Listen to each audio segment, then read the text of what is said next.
Doing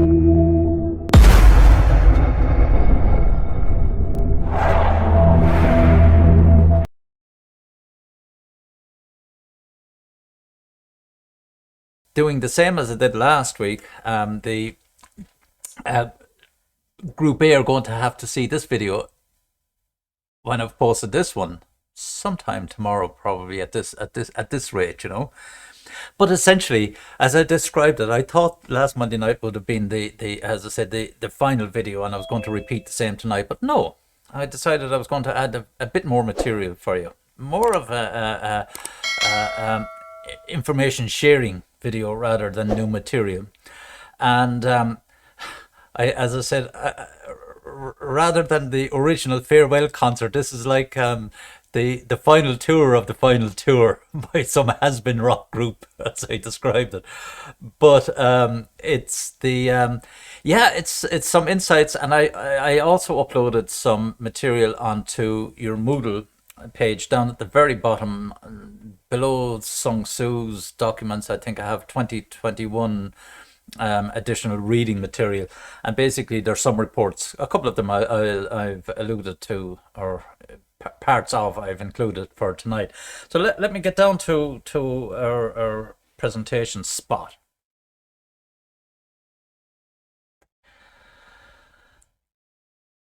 So what am I doing with you? I'm there's some nice material inside here that I've pulled together, and I've updated it since last year even, because some of it was a little bit older. But there's some gems inside here. Now I won't do all of them tonight because I know most of a lot of the stuff you might have covered with Dave anyway. But just some snippets. And that's why I talk about. I give it a title of leadership, and one of the things I say, you know, you'll get these comments and um, sayings like this sort of stuff, you know, the art of creating greatness in other people, you know. Oh, lovely type of stuff you see on Facebook. I wish I was there with you, ma'am. In a few years I'll be there. Jesus Christ. All that sort of stuff, you know. But here's an interesting kind of infographic, as they refer to it, where we talk about looking at some of the barriers to effective leadership. Now, I had a similar type discussion in part in my previous lecture there this evening, doing innovation and project management with engineers. And it came down to the same point again about leadership and the want to, or the desire to actually be a manager or leader inside an organization, having all the other attributes, which you'll see later on again, and I've showed you on the very early projects themselves. But these are just some of them. I'm not going to go through all of them. You can have a look yourselves at them. But the kinds of the types of issues that can arise that can become challenging. And if you just look across at the headliners up there, you know, religious beliefs, gender, ethnicity, sexual orientation, disability, you know, people who think these issues are barriers to equal leadership opportunity. I have a viewpoint on a lot of this, and it's that in many respects, and not to be disingenuous towards any particular group or subgroup or anything like that, but you know, if you give them attention, then sometimes the more activist representatives of those groups will become overreactive and start to isolate out those subgroups and look for preferential treatment. And you know, where do we draw the line in all of this? Now, that's a difficult one to try and manage. And I suppose if you can do so through basic, I would say, decency, respect, then you don't give any spotlight to any of these particular areas that could cause problems for you, or indeed for the group themselves, or within the wider group in your organization as such. Um, and it's one of those. It's they've become quite current, and as I would say, vocal. Now, if we just take even the very first one, religious beliefs and so on, um, you know, do we have to, or should we have to, depending on the type of work and organization you're in there, um, consider this as as an issue or a barrier as such? Um, my own viewpoint on it would be no, but again, we could have an open discussion on this, till the cows come home. Say we should, we shouldn't, we should, and we have to. Now, there's difference between religious beliefs and religious practice as such. Whether you're from different faiths and you have different days of observations and so on, and behaviors and rituals that you have to go through. What I would say is that it's important to be aware of them and to know about them, such that they don't come as a kind of a shock to the system, to say the least. And just picking one group, I suppose. I've once or twice walked out the office door in the college below, and nearly fell over a couple of people that were down on a mat facing Mecca. And I found it embarrassing, but they've since found a suitable room that they can use. But had I not known about it, I could have been a cranky old so and so and said, "What in the name of God are you at?" Name of God, I don't think that would work anyway. What are you doing down there, kind of thing. But the reality of it is that you have to be, have a level of tolerance and awareness, and it is important that, particularly when you're dealing with other cultures, that you know their I should say routines, habits, behaviors, and observations, and so on, and that makes life a lot easier for you and for the team itself. And as a leader, then you can actually mitigate a lot of these type of things. Um, the the gender one, I'm not going to go through all of these now, but gender one, this is a really contentious one now at the moment. And that's easy for me to say, being a fella, you might say. But to me, it doesn't particularly matter. But I think, and it would be interesting, and again, we could get into a debate about it, but, gender quotas and things like that at the moment. And if I'm hearing many of my female colleagues and social circle, um, they're not very strong advocates of gender quotas, and are firm believers on they fall on the fence of ability, and which is correct. But then that's not just me saying that; that's the women themselves. Um, Now that has also brought on these initiatives. We have a thing called Athena Swan. You may have heard Teresa talking about it, or maybe even Dave inside. And it's about this gender equality and so on, and there has to be so much representation and so on inside there. And I honestly believe that in time, I don't have any involvement whatsoever. It doesn't interfere with me and my job and what I have to do. But I think that could backlash. I honestly believe that the over focus on having X number of females here, there, and everywhere, and all promotions and all this, that, and the other thing going into the female gender at the moment, that that will have consequences down the road.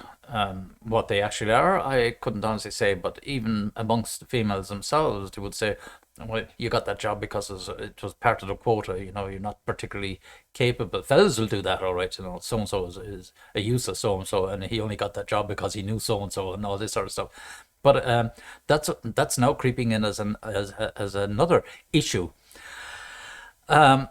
Why do I mention these things? Because as a leader, whether you're male or female or whatever religious, these are issues that you're going to have to contend with to placate and harmonize your team.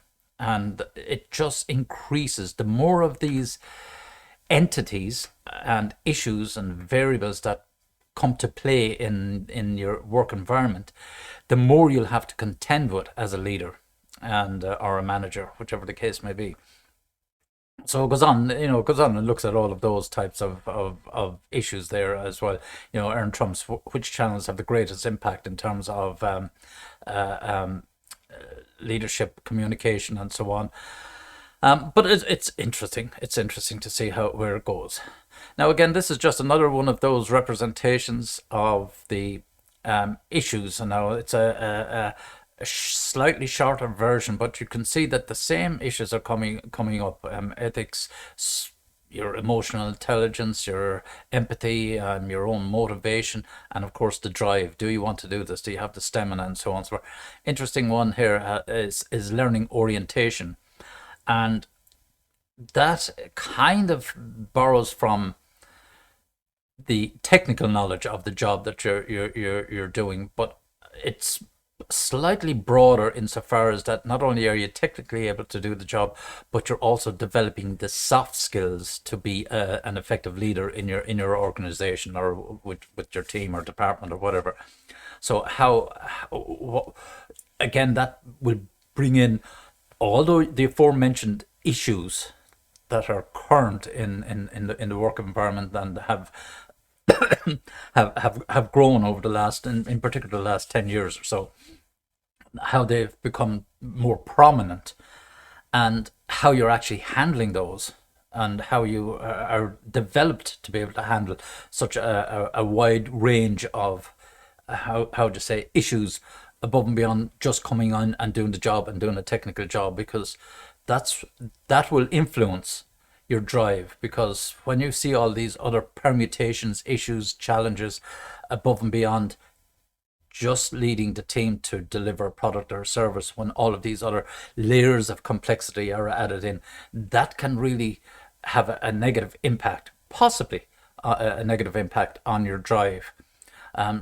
So choosing a managerial or technical career path could be predetermined by a lot of this interaction down here, and of course it's going to expand and will put bigger demands on your empathy and emotional intelligence when you're dealing with, and particularly when you're starting to segregate out each of the groups rather than standing back and say, it's a person, they have a brain, they can do a job.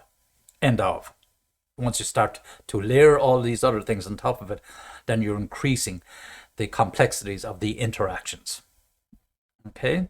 I won't ask you whether you agree or disagree because I probably have people on both sides of the fence and so on, but that's fine. But if we look back then towards towards, and you'd all be familiar with this, I'm sure you would have come across this with probably in past studies or and so on, so forth, but built on Maslow's hierarchy of needs. And that's why they use that, because it's easily recognizable. And they call this, as I say, the passion pyramid. And if you look at it here from the very bottom, and it's the fundamental that I you bring it down to the widest common denominator, and that comes down to basic respect. So the basic level of employee engagement is respect, and out of that comes trust, and so on. And you begin to grow, more talented, skillful employees, and moving up, employees feel emotionally connected within the organization, to feel like an insider, a sense of belonging, which is also the third or fourth level in Maslow's hierarchy of needs. You have your basic food, shelter, and subsistence living at least, and then you put security and job tenure, and then you become part of a group. The first group that you're ever going to become part of is a family of some shape or form.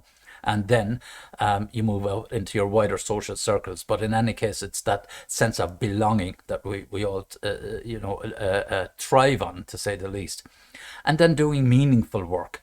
And particularly as a leader, as you can see here, align the team with a sense of purpose, value, and vision, tied back into the organization, so people have a strong sense of worth. Not only do they belong, but what they're doing is being valued. Hence, feedback. Now, again, you'll see and hear all the millennial memes and all that, and the high fives and pep talks every other day kind of thing. Overdoing that, and it becomes valueless. Therefore, to use the expression, less is more. So when you do it not as often, it has more impact. But you, again, as a manager, knowing your staff, knowing the individuals themselves, you know what boxes to tick, or should at least.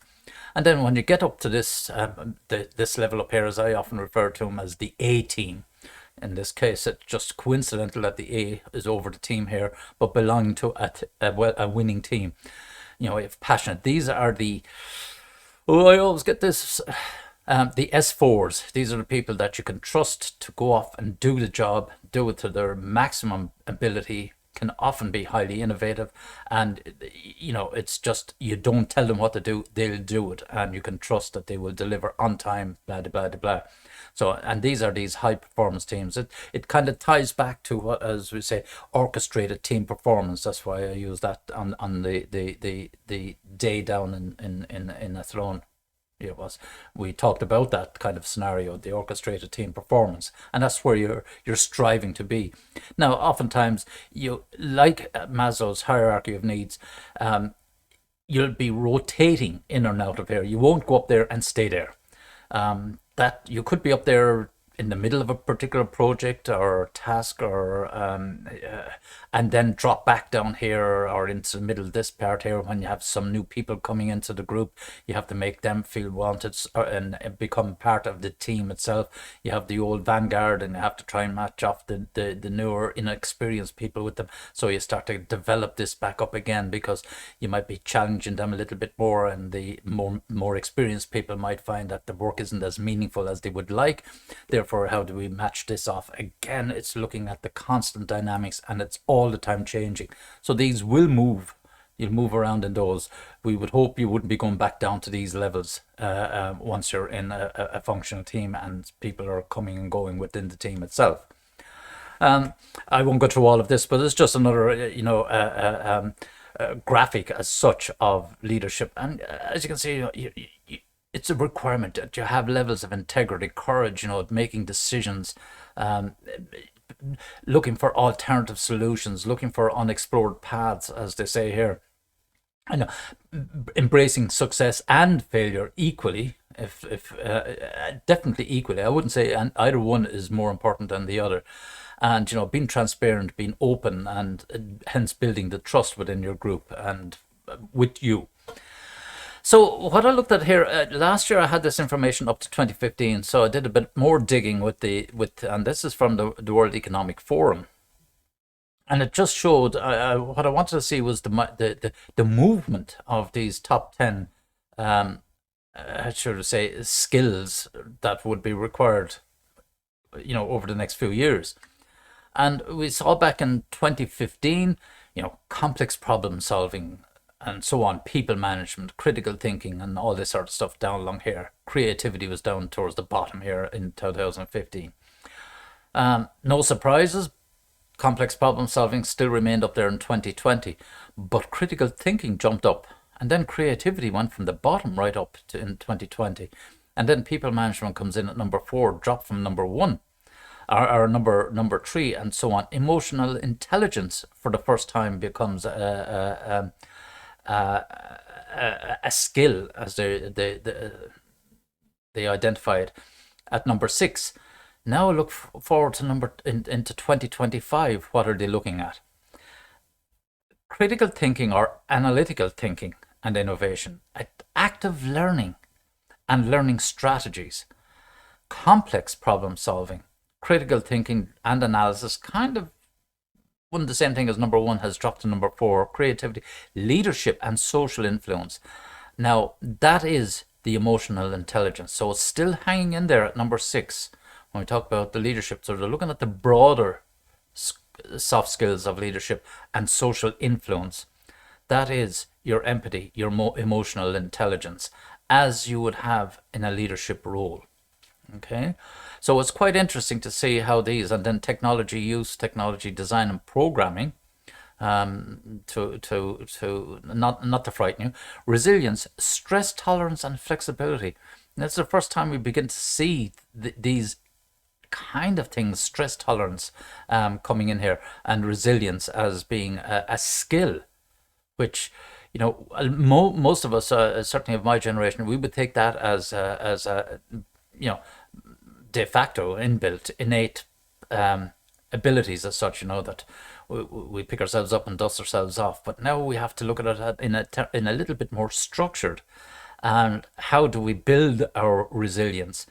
Now, I'm again old school, and I would say the only way you're going to build resilience is through Kolb cycle, where you actually experiment, succeed, and fail, and you learn from those failures. That's how you build your resilience.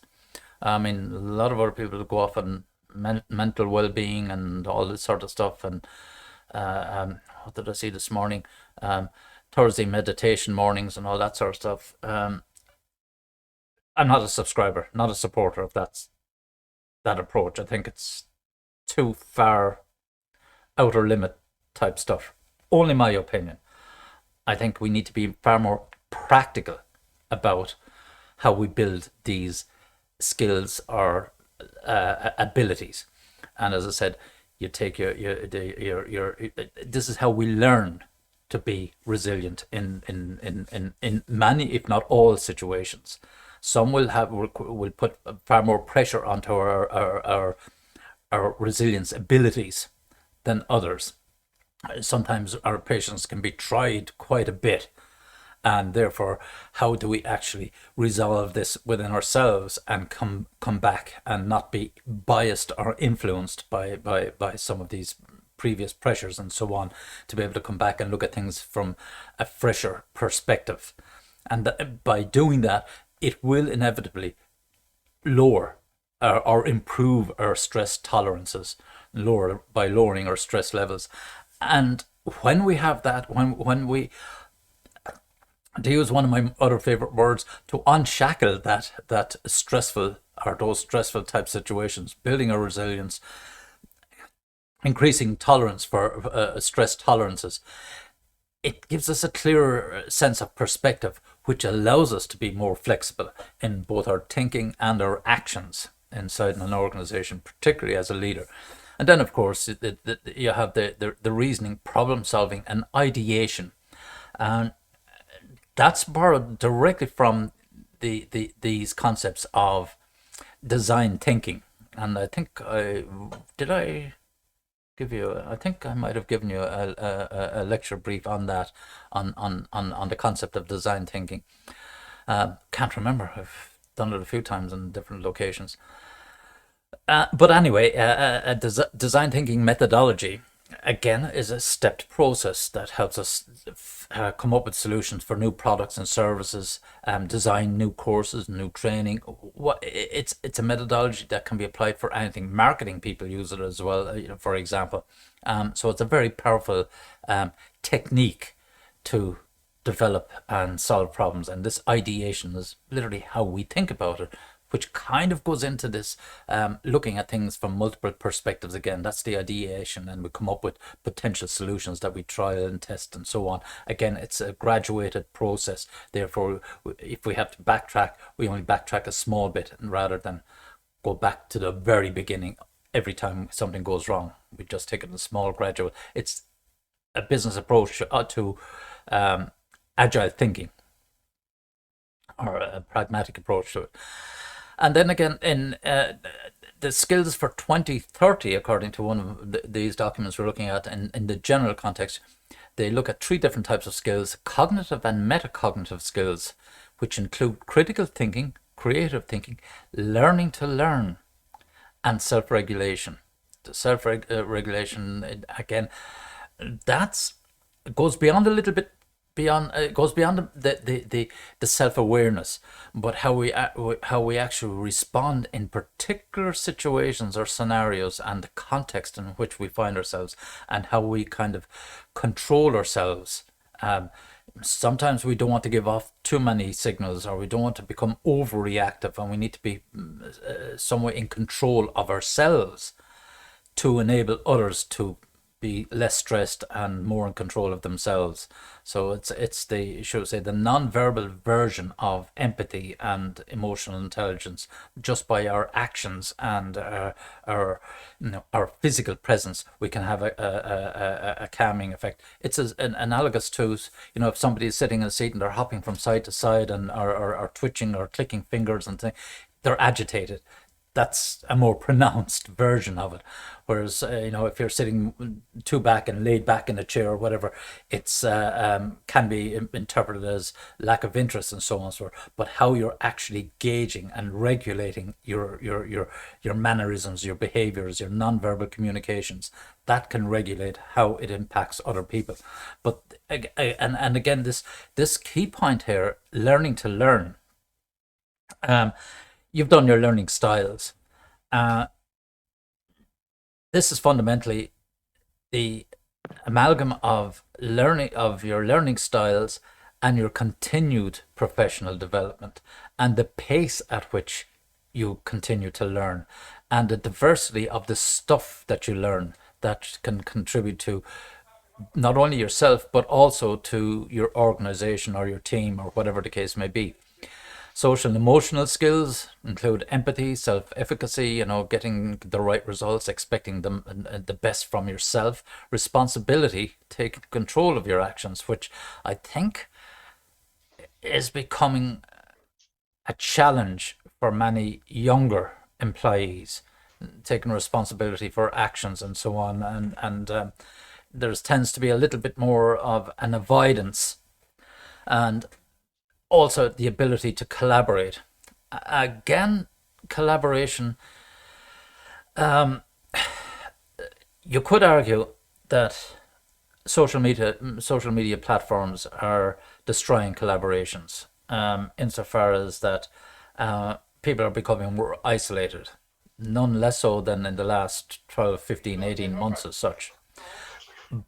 But our abilities to be able to collaborate and non-verbal communications, we are moving into, shall we say, the next phase, or to use another expression, a newer paradigm, where this sort of stuff, I'm seeing one, two, three, four, five people here out of 17, for example. So I'm seeing some facial reactions, and how we're engaging on this, and it's a particular area of interest of mine actually at the moment, how to make things a little bit more engaging without being oversimplistic and running polls and things like that. Now it's something that I'll probably work on over the summer period when I have nothing on my tables and I can look at some other technologies or whatever. But in any case, it's how we collaborate, because we are going to have a mix of not only blended learning, as we refer to in this stuff, but blended working. So people will want levels of flexibility, whether that's economically driven because they can't afford to live in Dublin, for example, or lifestyle choices. And broadband permitting, they want to move down to a more calming, less hustled, bustled, less pressurized environment, which is very positive insofar as that when you de-stress those types of scenarios, people perform more effectively. And the mindset of managers has to change also to accept and build remote trust for all intents and purposes. And if you set the sights on setting objectives that you can empower your team to achieve without them having to be physically present, so you're looking over their shoulders, that mindset has to change by a long shot. And you have to trust in people just because they're not physically sitting there in the office space allocated to them, that they are getting the job done. And that means redefining goals and the objectives, and coming up to newer sets of objectives. You're going to have to throw away some of the existing molds and rebuild those type of situations. So practical and physical skills, which include new information and communication technology devices, I mean, that's changing dramatically. How are we actually going to use technology? It's already changed. I mean, I can, coming from a technology background and the way I embrace it and so on and so forth, um, it gives me a little bit of an Those mintras unreal. sorry. Let's- Enjoy your minstrel, Sean. Your mic is unmuted. Beg your pardon. yeah. Um, see, technology, yeah, and communication. Yeah, so it's even if you look at the everything from your Fitbits to your Aura rings to your devices, the number of sensory data that's being collected now, and as it's growing, as I said, the whole push at the moment now is what's known as Industry 4.0, and that's just using more data and technology and sensors for companies to perform better. But we're already doing it in our private lives. Mobile phones have become more health devices than communications devices. It's a bit of a 50-50 between but a lot of the large investors are going down on the health route rather than on the social media platform route, because they can see how these are have so many offerings, and similarly how we're going to engage and what way we're going to deliver programs and move away from the bricks and mortar. All of this stuff is changing, and of course that migrates into the workplace as well. And so prepping yourselves for those kind of skills, again, the biggest challenge you folks will have in this, and I say you folks because it doesn't affect me. As I said, I am closer to the exit than the entrance, so I don't have to worry about these things. I won't have sleepless nights about them. But where was I going with that before I went on that little rant? Is timing. Is not letting the not be, finding yourselves in a catch-up situation, but also not being too far ahead that it becomes a little bit frustrating. You need to get the pace right for your own professional development, taking all of these new impacts, changes, and influences on the way we're working. Okay. What else did we pull together from here? There was something else. That's a bit of a throwaway, but in any case, it just shows the migration over that 10-year period, from the 60s, well, nearly 50 years period, and where we talk about non-routine interpersonal skills. That's where it's moved. So we have, and then of course non-routine analytic. Those are the two ones that are being on the increase. So because we have such diverse sources of data and information, and coming from the most unusual of places, let's just say, you can gather data about so many different things from so many different perspectives, and that's why it's moved up there, and that's very processed. And then the other side of it, the red line being the non-routine interpersonal, the diversity of working relationships and so on. How that's because back here in the 60s, 70s, it was very hierarchical structures inside an organizations, almost bureaucratic, military type structures. Those days are gone. Why? The biggest common denominator, right, that has influenced this change has simply been education. More and more people. I mean, back in the 60s, if you had the Leaving Cert, geez, you were nearly going to be a CEO of a company, because they were rare enough. If you went to university, oh, forget, geez, you were off the scale altogether. But now, you won't get too far with just a Leaving Cert, and even degrees and masters, are becoming, relatively common currency. And so it'll be down to your interpersonal skills, your personality fit, and so on, and your flexibility and to do multiple tasks. And that's where we're moving up here in terms of processes, how you're flexible, quick enough to take up processes and change things in a structured way, and at the same time deal with people. They're the two big complexities. But it's not new. All this is a kind of a marriage of the very early 1920s scientific management, Taylorism, pure process driven stuff, and the HR perspectives, the human resources, as in people, marrying the two of those. So I won't say it's come full circle.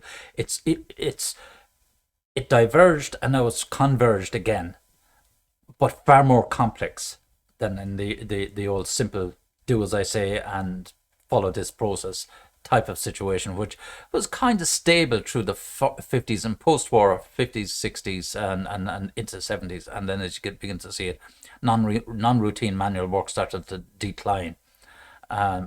Where that comes from here, the leveling off is when you start to include the migration from developed economies to lesser developed economies. That's where you have that kind of influencing effect or continuation or leveling out effect. This diagram, again, OCD Learning Compass. I think I have this expanded. Yes, I do. And as you see, you have values, skills, attitudes, and knowledge. So creating new value side. So you have the action, reflection, anticipation. Again, so it's an how to say, another variant of the Kolb cycle to demonstrate a point of we need to take action, we need to think about what we're doing, and then we need to use that knowledge and action and reflection, the combined outputs, to anticipate or create this metacognition or the levels of conceptualization, so we can anticipate with higher degrees of accuracy what way we move or what course of action to take. And this is called, transformative competencies. So core foundations in this area here are knowledge, our attitudes and knowledge, transformative competencies. So in other words, agility, responsiveness as employees or workers and so on. Reconciling tensions and dilemmas. This is the reflection side of it. And that's on the soft skills with respect to resilience and so on. So out of all of these, we build up these 4 compass points, and these become our competencies. It's one way of looking at it. Do I agree with it or not? There are elements of yes, good stuff inside there, like these transformative competencies. I'd be a great supporter of that type of thing. In other words, that we need to develop a broad skill base of ourselves such that we can pick and choose. And if I were to turn my own career upside down and say, right, now I worked in accountancy, worked in business, worked in software engineering, worked in hardware design, worked in lecturing, worked in business consultancy. So I've, a fair few bows to the string and then some. So if you were able to put all that back in the early day and say, right, now I have all of these bows, now which course of direction? So the pace at which we want to learn. And the simplest way I like to look at it is that way, is that, okay, some people are prolific course takers. They're almost every winter course they come up, every September they sign up and do another course and so on and so forth. And you'd wonder why. But in reality, what they're essentially, they love learning. That's one thing. But more importantly, they're creating opportunities for themselves. So the payoff might be a little bit longer. And that's the kind of, where do we get the balance? Do you want to be the perpetual student or do you want to go out and actually do it? There is a compromise, or there is a middle ground. And that's the area that's coming back into, into vogue, I suppose. Not your woman, Vogue Williams, not that. And coming back into fashion, in manner of speaking. And that's the work-based learning, or continued educational training. There's another variation. People are just, they love coining up phrases and trying to repackage the same old stuff over and over. Action learning, work-based learning, that's the real potential, and that has real power once it gets the respect it deserves, and then some. And I just think that we need academia to embrace it a bit more. Get out of the old ways things are being done, the chalk and talk type things, and get engaged with the individual and the companies. And if individuals are doing their jobs and are bringing value to the company, and as a consequence are learning stuff, and if they want a recognition of that, academic world has to be able to say, what you've learned is of this caliber and so on. And the company says, great stuff. We have a more knowledgeable person. They're learning all the time. So it's a win-win-win type situation. But that has to be driven from the 3 points. Individuals have to start pushing to get more recognition for what they've done, or some valid and equitable evaluation system, such that when you do certain types, it's like you work on Six Sigma, you work on a project inside Six Sigma and do a couple of projects, and they give you a black belt or a yellow belt or whatever it is nowadays. And so it's a recognition. You actually get a piece of paper for doing your job. Well, that also needs to be mapped into an academic qualification. Maybe it's 2 or 3 modules of a degree program, if that's what you want. If you want that kind of formal recognition, it doesn't necessarily mean that everyone has to have a piece of paper to say, I have a degree, therefore I can learn. It's that has to be recognized, and a lot of organizations already know that. But it's how you get the balance of the 3 of those right, so as everyone feels they've won something out of it. This, again, just a kind of a reiteration there when we talk about this metacognition. And lifelong learning, again, comes back up, understanding other cultures, which I alluded to earlier on when we were talking about these barriers and so on, are needed to adapt to a changing environment. So, and the lifelong learning will be implicit when you are dealing with other cultures and work. And I've always said, and to the shock and horror of some people, to graduates, off you go abroad and work. See, as I refer to, see how the other half lives, and it doesn't do any harm to widen horizons and get an understanding of other cultures, other work practices. I mean, even just in Europe, for heaven's sake. I mean, the behaviours between Northern Europeans and Southern Europeans, work ethic and so on, can be quite very noticeable. But understanding them just gives you a better all-roundedness. And yourselves, I'm quite sure you've all been, worked in other places and worked with other nationalities and so on. And that's the cosmopolitan approach that we need to be more aware of. Again, you can do your psychometric tests on these. There are cultural awareness tests, and it'll give you a benchmark as to where and what kind of cultures you currently identify. And you might get some surprises. As I said, like, I was identified with Australians, and there isn't I've never been there. I've only worked with 1 or 2. Picked up a few other bad habits and expressions, but other than that, I can't see how or what it is. But it was interesting to say, well, okay, that was interesting. What is it? Go off and research. Never bothered. I looked at the other ones that I identified with, because I knew it wouldn't be going anywhere near Australia. Close I ever got to was Skippy on TV in the 70s. Anyway, what else are we? Learning strategies, or learning to learn, are also widely seen as a competency for lifelong learning and emphasized as a goal. And that's why even the department changed its name inside from Adult Ed to the Department of Lifelong Learning. Eventually caught up with what other more advanced institutes were doing, years and years ago abroad. Now, this one, this guy here, David Price, he's from Liverpool. I met him a few years ago, and I was on this program in UCD, and he came in to give a fireside talk. It was on entrepreneurial education, basically how to do things differently in education, and got chatting to him, and he was telling me he has an OBE. He set up a music school in Liverpool with Paul McCartney. Very interesting chap. But he talked about the value of learning inside an organizations, and is a great exponent of this, or proponent. He says, beware, your degree is not a proxy for your ability to do any job. The world only cares about and pays off on what you can do with what you know, and it doesn't care how you learned it. And in an age when innovation is increasingly a group endeavor, it also cares about a lot of soft skills, leadership, humility, collaboration, adaptability, and loving to learn and relearn. This will be true no matter where you go to work. And that was from Laszlo Bock in Google.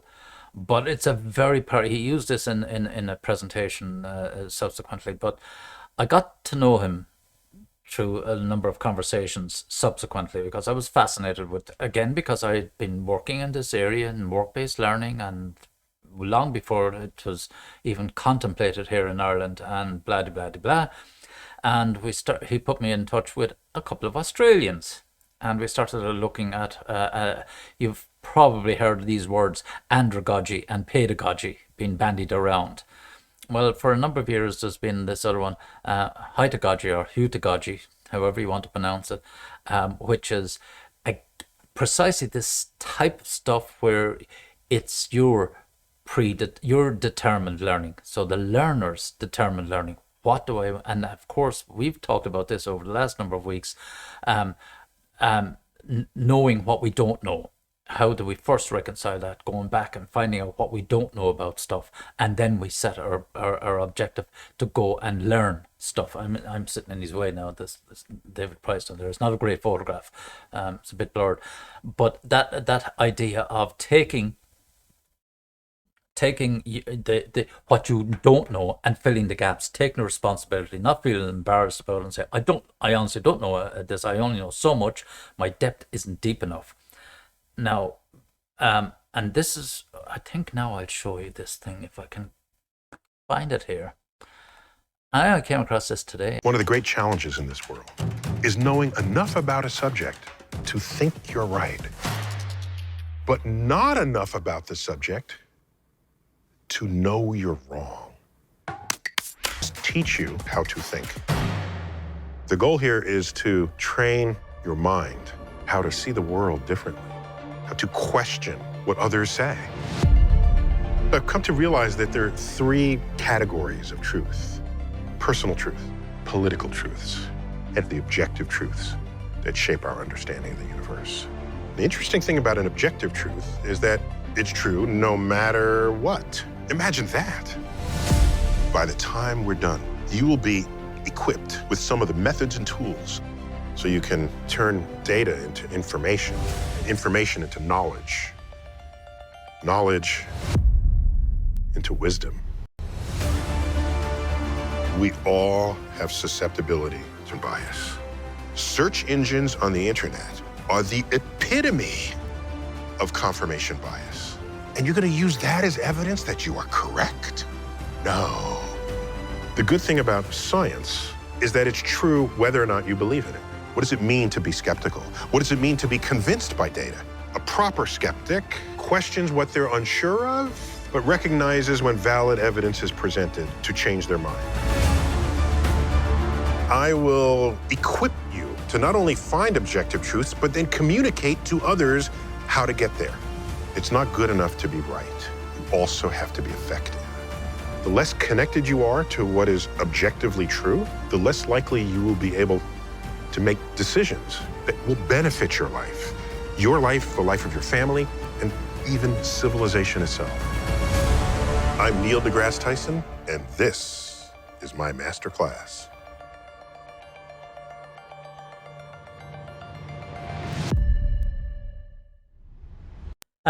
Interesting chap. I literally only came across, well, that video clip. You would have seen this guy on some of these science nature programs. He's an astrophysicist and looks at the universe and all that sort of stuff. But he's also into this. He runs these master classes. Now, you can sign up for that master class at $200 for two people for 11 lessons, I think it is.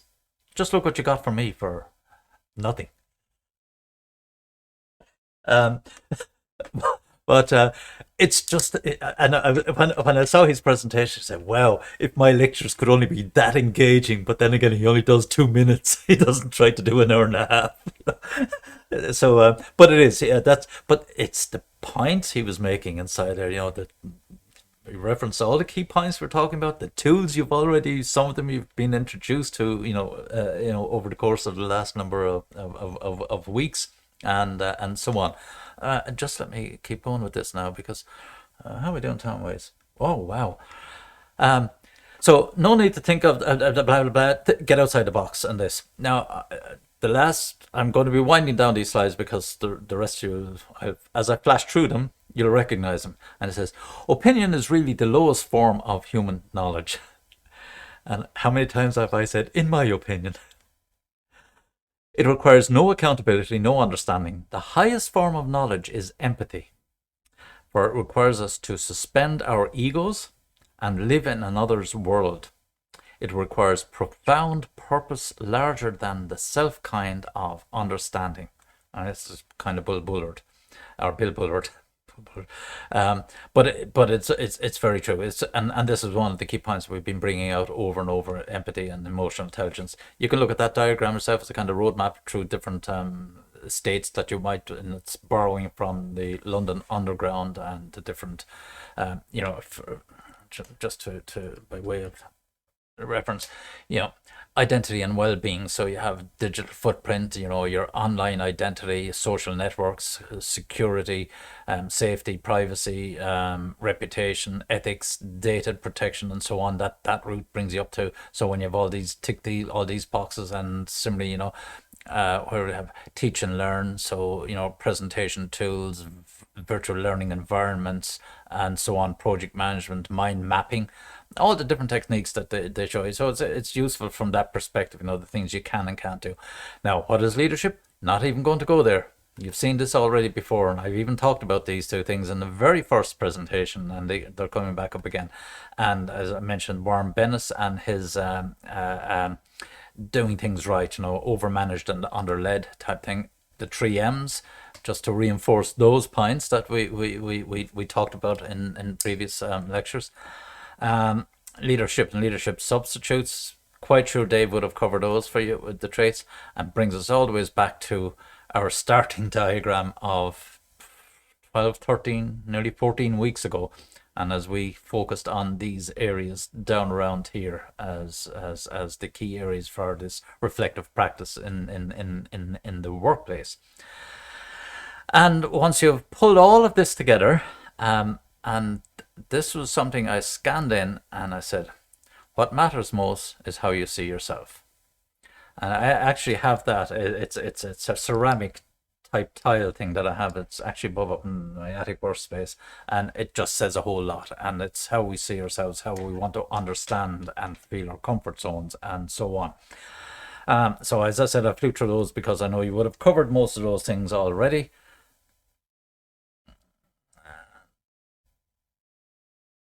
And now I'm back to the land of the living. Now, folks, any questions or comments or insults, jokes even?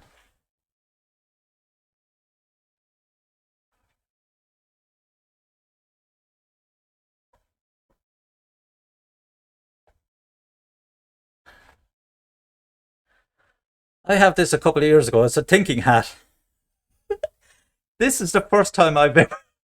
I don't believe I'm doing this. Oh, mother of Jesus, help me. This is the first time I've ever used it in any shape or form of a lecture. Yeah. As I say, if you can't laugh at yourself, you can't afford to laugh at anyone else. And by jeez, I'm going to have a right giggle at that one. Folks, any questions? Comments? Insults even? No?